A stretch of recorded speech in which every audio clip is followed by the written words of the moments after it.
마지막 구간인 파트 4는 한 명의 전문가가 강의나 발표를 하는 형식으로 진행됩니다. 내용은 학문적이고 전문적인 주제가 대부분이라 처음에는 조금 어렵게 느껴질 수 있지만 차근차근 준비하면 누구나 잘 따라갈 수 있어요. 파트 4에서는 빈칸 채우기 형식의 문제가 주로 출제됩니다. 노트 테이킹을 하듯이 핵심 정보를 잘 들어두고 그 내용을 빈칸에 적어넣는 방식이죠. 답을 직접 적는 문제이기 때문에 문제 자체는 비교적 단순하게 느껴질 수 있지만 정답으로 인정받기 위해선 문법과 철자까지 정확해야 해요. 또한 이 파트의 특징 중 하나는 문제 간 간격이 길고 화자가 문장을 그대로 읽지 않는다는 점입니다. 표현을 바꾸거나 다른 말로 설명하는 경우가 많기 때문에 단어 하나하나보다 전체 의미를 파악하는 능력이 중요하답니다. 파트 4에서 자주 나오는 주제들은 대부분 학문적인 분야예요.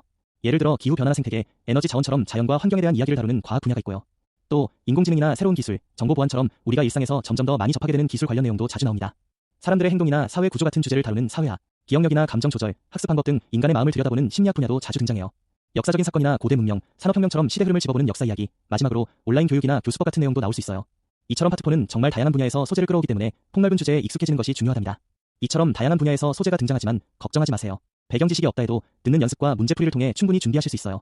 무엇보다 중요한 건 내용을 전체적으로 이해하고 핵심만 잘 메모해두는 연습이랍니다. 파트 4는 총 10문제로 구성되어 있는데요. 이 문제들을 한 번에 쭉 들려주는 특징이 있어요. 파트 1부터 파트 3까지는 중간 30초 정도의 다음 문제를 보는 시간이 있어서 여유가 있었죠. 파트 4는 그럴 시간이 없기 때문에 사전에 문제를 미리 분석하고 예측하는 준비 과정이 중요합니다.